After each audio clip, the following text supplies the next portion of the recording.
Olá, seja bem-vindo de volta às nossas aulas aqui do comentário exegético aqui da Escola Charles Spurgeon Online. Sou o professor Felipe Prestes. Nós estamos na nossa aula 4 aqui do nosso comentário exegético.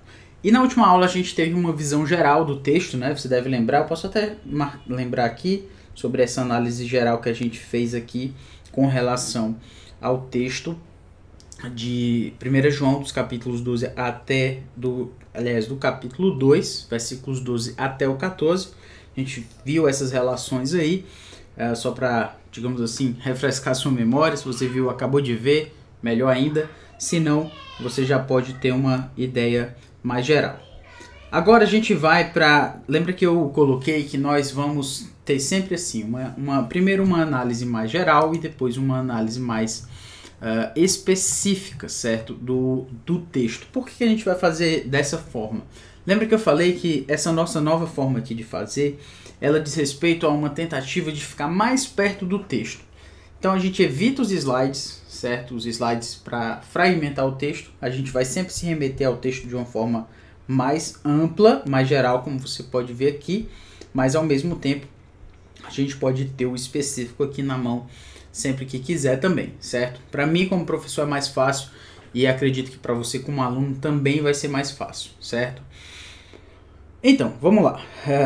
Nós temos aqui versículo 12, graphohymin technia, hoti afeontai hymin hai hamartiai diato onoma autu.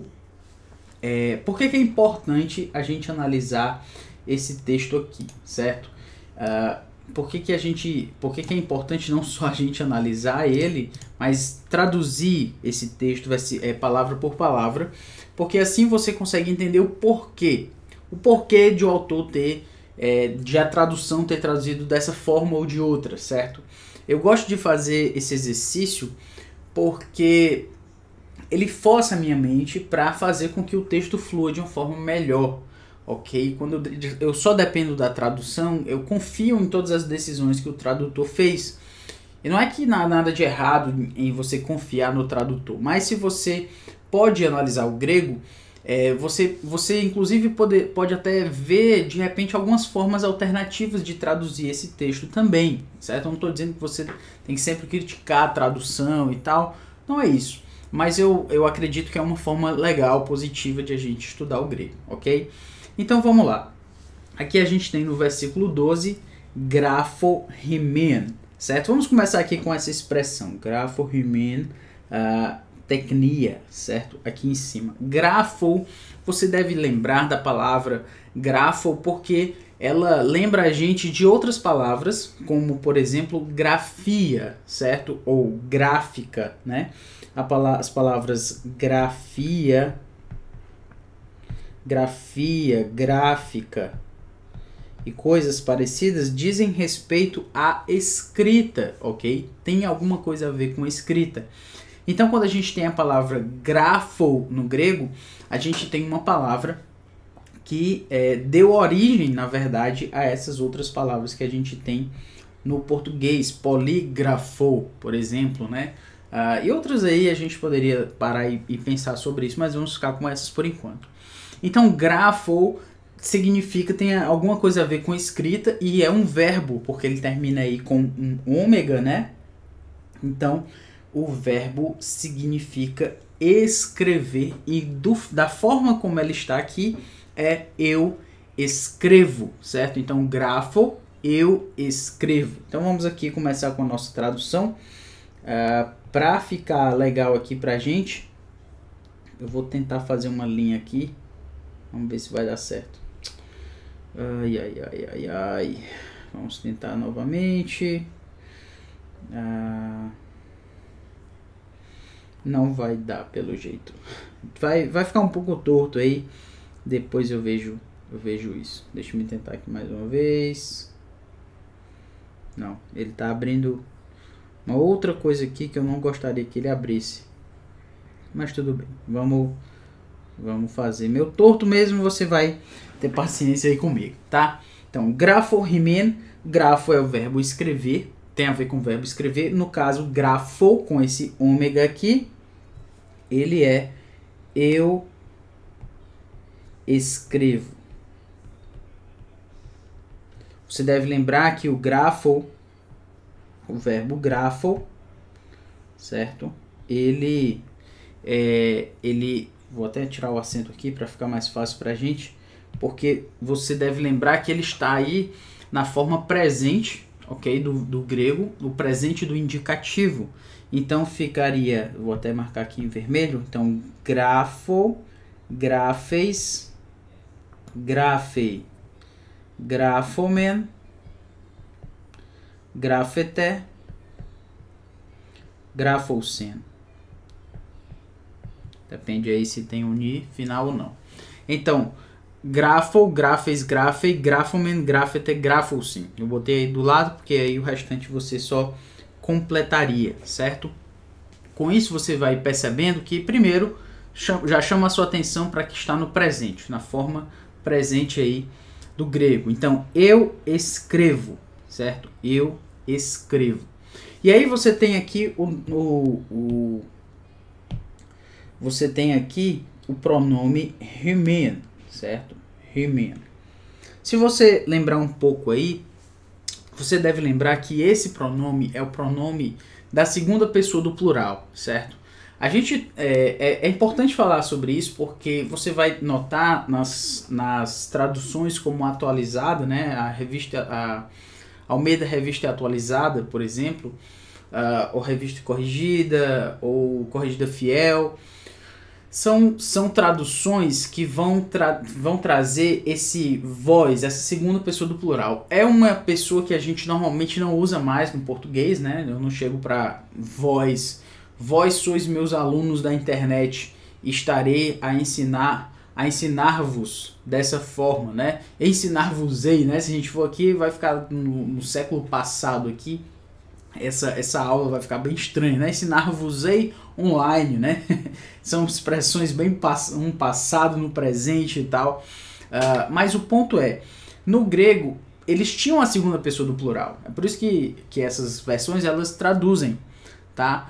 Quando a gente passa para um português um pouco mais contemporâneo, então as traduções vão usar mais o você e o vocês, que não são segunda pessoa do plural exatamente como a gente tem no grego, tá?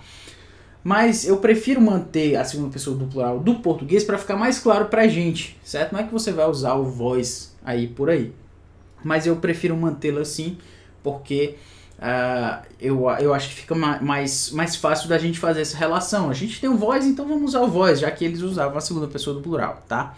Então, eu escrevo. Aí, no caso aqui, o remen, ele está numa forma do seu pronome, que é a forma dativa, certo? A forma dativa. Por quê? Porque quem escreve algo, certo? Para alguém. Então, esse para alguém é um objeto indireto. Lembrando isso, tá? Objeto indireto. O verbo escrever, ele pede um objeto indireto, que nesse caso é vós. Então, nós teríamos eu escrevo para vós. Eu vou traduzir assim diretamente dessa forma para ficar mais claro para a gente. É claro que João, aliás, a tradução, né, da atualizada diz eu vos escrevo, que é a mesma coisa, eu escrevo a vós e eu vos escrevo. A diferença é que um pronome oblíquo átono e o outro é tônico, mas o ponto é, eu escrevo para vós ou para vocês, tá? Então, para ser bem literal, para a gente poder se manter aí na mesma página, então eu escrevo remen, que é para vós, certo? Eu escrevo para vós. E aí, depois a gente tem uma vírgula aqui, certo? Essa vírgula vem porque logo depois nós temos uma palavra importante, que é a palavra para criança, certo? É a palavra teknon, certo? Teknon.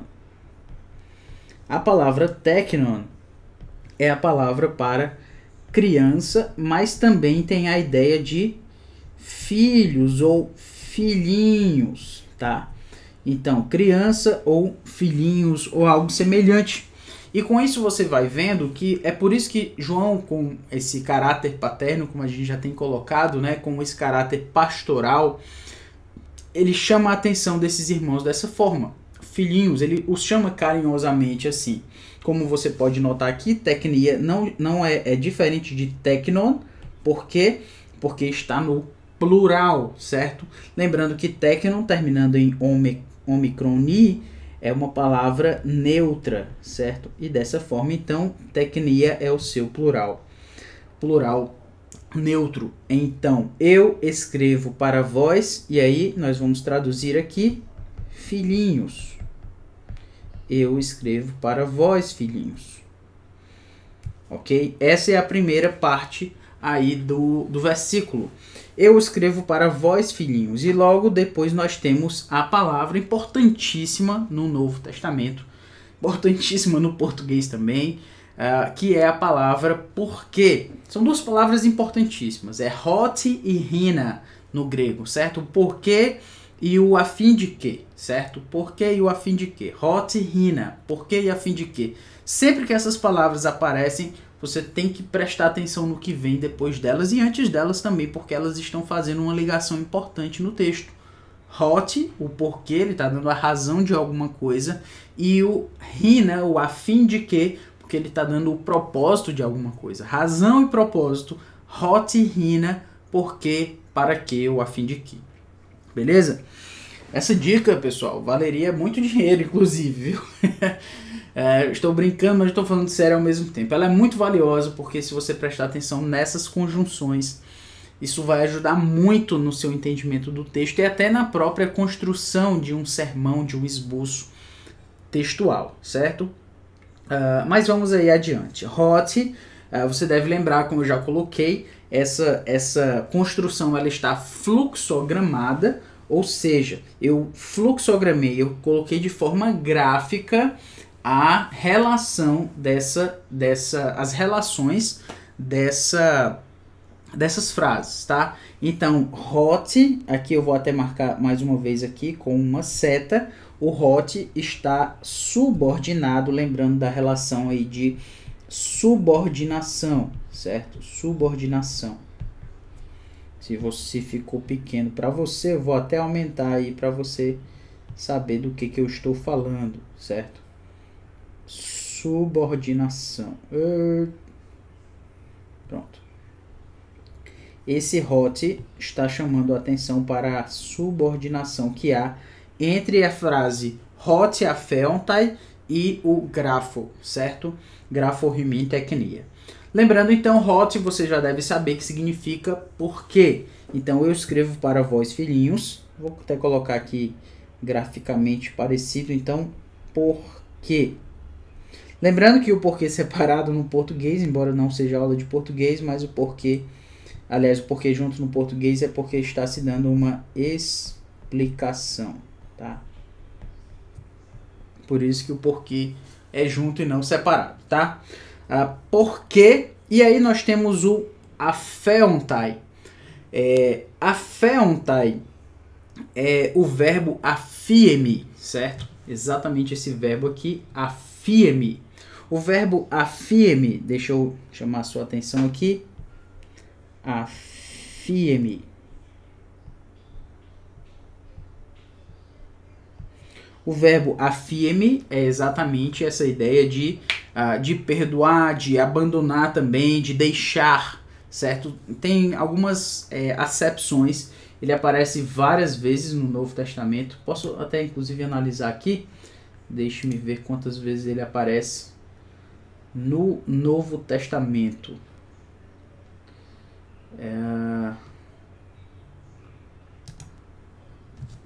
Na Bíblia como um todo ele aparece 280 vezes, mas eu quero ver no Novo Testamento. Deixa eu ver aqui no Novo Testamento, ver rapidamente aqui. Ele aparece, no Novo Testamento, esse verbo aparece 143 vezes. Então é um verbo importante de você saber, né? Se ele aparece tantas vezes, afie-me é a ideia então de perdoar, né? De os seus pecados são perdoados. Então o verbo, como eu disse, estou tentando abrir aqui para ficar mais fácil para mim, junto com vocês. Então, o verbo afie-me, deixar, o que mais? Abandonar, deixar alguém ir, deixar de ter alguma coisa, dar paz. Deixa eu ver aqui as vezes que ele aparece. E eles despedindo a multidão, é o verbo deixando a multidão ir, né? Tem essa ideia aí, a ideia de entregar. Jesus clamando outra vez com grande voz, entregou o Espírito. Então, entregou também a firme, certo? Jesus, dando um grande brado, expirou. Então, a firme, ele deixou. Essa ideia de deixar, certo? Só que, quando relacionada ao perdão, a gente tem, então, por exemplo, e o Senhor daquele servo, compadecendo-se, mandou-o embora e perdoou-lhe a dívida. Então, a firme, ele deixou a dívida, ele perdoou essa dívida aí. Então, com isso, a gente tem essa ideia, por perdoar pecados, e perdoa-me as nossas dívidas, como nós temos perdoado aos nossos devedores. Então, perdoa-nos e perdoado, temos perdoado, é o mesmo verbo, afirme, certo? Então, só para você ter uma ideia aí de onde nós temos a ideia do afirme. E no caso, nós temos aqui a feontai. Se você prestar atenção, não precisa necessariamente você notar, saber o exato tempo verbal em que ele está, mas você precisa saber a terminação, certo? Por que você precisa saber a terminação? Porque aqui, ó, essa terminação, tai, ela é uma terminação relacionada aos verbos médio passivos no grego, certo? E especialmente os passivos, no sentido de que estão trazendo a voz passiva. Então, quando nós temos aqui hai hamartiai, certo? Hai hamartiai, que é um outro verbo, aliás, que é uma outra, que é um outro substantivo aqui. Esse hamartiai tem a ver com pecados. Mas vamos primeiro traduzir aqui o afirme, no caso, afeontai. Esse é a terceira pessoa do plural. Omaieitai, ometha, ethe, ontai. Ontai é a terceira pessoa do plural. Então, porque são ou foram perdoados, certo? Então, no caso aqui, são perdoados. Lembrando que nós estamos traduzindo aqui a feontai. Então, porque são perdoados. E aí nós temos rimen, certo? O rimen, novamente, dativo. Mas porque o verbo perdoar a alguém seria mais ou menos essa ideia aí. Porque nem sempre a relação é exatamente direta com o português. Especialmente no quesito sintático. Mas, de todo modo, porque são perdoados... Eu vou traduzir aqui literalmente a vocês. Vou colocar entre parênteses aqui. De vocês. Hai hamartiai. Hamartiai vem do substantivo hamartia, está no plural no caso. Hamartiai está no plural e é o substantivo para pecado, certo? Estando no plural, então, pecados. Se você já estudou alguma coisa de teologia sistemática, especificamente, você já deve ter se deparado com o termo amartiologia, hamartia, certo? Então, a gente vai ver que a amartiologia, ou hamartiologia, é a doutrina relacionada ao pecado. Então, hamartiai, os pecados. Porque são perdoados a vocês ou de vocês os pecados. Ok? Porque são perdoados a vocês os pecados, ou porque os pecados de vocês são perdoados, ou porque os vossos pecados são perdoados. Enfim, a gente poderia falar de várias formas. Já que eu disse que a gente vai usar o vós, né? Segunda pessoa do plural no português, vamos manter aqui a coerência, né? Porque são perdoados a vós ou de vós os pecados, tá? São perdoados a vós ou de vós os pecados, só para a gente manter aí o dativo no lugar. E aí, a gente tem o seguinte, certo? a gente tem dia, to, ônoma, autu. Nós temos a preposição dia. A preposição dia no grego, ela tem várias colocações, certo? Vários significados. Mas quando ela está ligada a um substantivo no acusativo, que é exatamente a forma em que nós temos aqui, esse to ônoma é um acusativo, certo? A gente vai já falar do ônoma, mas esse substantivo ele está no acusativo, bem como o seu artigo. Então, a ideia do dia, que muitas vezes tem a ver com a ideia de através, né? No caso do diacronia, por exemplo, né? Tem a ver com através do tempo. Mas quando a gente tem o dia com o acusativo, ao invés de ter essa ideia de através de, ele tem a ideia do por causa de, certo? Então, se é por causa de, ou por conta de, a gente traduz exatamente assim, certo? Bem literalmente mesmo. Então, dia, to, ônoma, autu. Então, por causa, vou traduzir aqui, por causa, certo? Por causa de. Ok? Então, dia com acusativo, lembrando aqui, né? É a preposição dia mais acusativo. Vai ser igual a por causa de. Ok? Dia mais acusativo é a ideia de por causa de. Vamos tirar isso aqui daqui para não confundir você. Não deu muito certo. Vamos manter aí para não confundir novamente, né? Então, por causa de. Por causa de. E aí nós temos to ônoma. Quando a gente tem to ônoma, a gente tem a expressão para nome, certo? Inclusive, a gente pode até notar aqui, né? Noma, ônoma, tem a ver com nome. Onomatopeia, né? A gente pode lembrar do português, enfim. Então, ônoma, nome. É um substantivo, como eu falei, está no acusativo, especificamente neutro. Então, no caso aí, nós temos por causa do nome. Então, por causa, eu vou apagar o de, porque é o, né? Então, por causa do nome. E aí a gente tem aqui o autu. No caso do autu, você vai lembrar que isso aqui é o pronome pessoal de terceira pessoa. No português, o pronome pessoal de terceira pessoa seria, então, ele, né? É isso? Então, ele.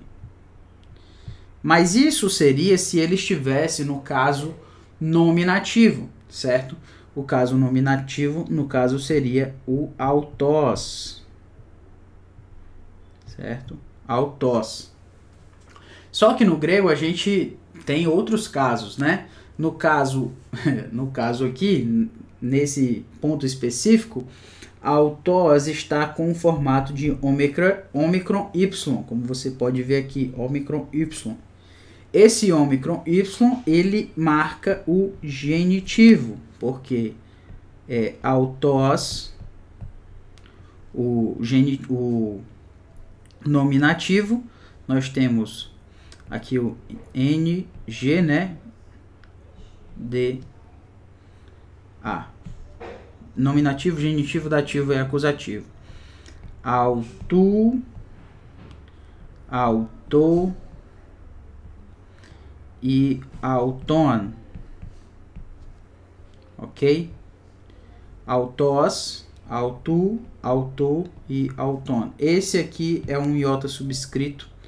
Deixa eu melhorá-lo aqui para não restar dúvidas. Autor. Beleza. Então, se você pode notar aqui, nós temos o autós, que é o nominativo, mas já que ele está no genitivo, autu, então, geralmente, o genitivo tem a ideia de posse. Tem outras ideias, mas tem muitas vezes ideia de posse. Então, se tem a ver com ele e é genitivo, então é por causa do nome dele. Então, escrevo, eu escrevo, ego, grafo, né? Grafo, hemin, para vós, filhinhos, vou até marcar agora de vermelho aqui pra gente ficar todo mundo na mesma página. Grafo, eu escrevo, hemin, para vós, tecnia, filhinhos. Hoti, porque afeontai, são perdoados, hemin, a vós ou de vós, ou os vossos pecados, os vossos, né? Hai hamartiai, os pecados.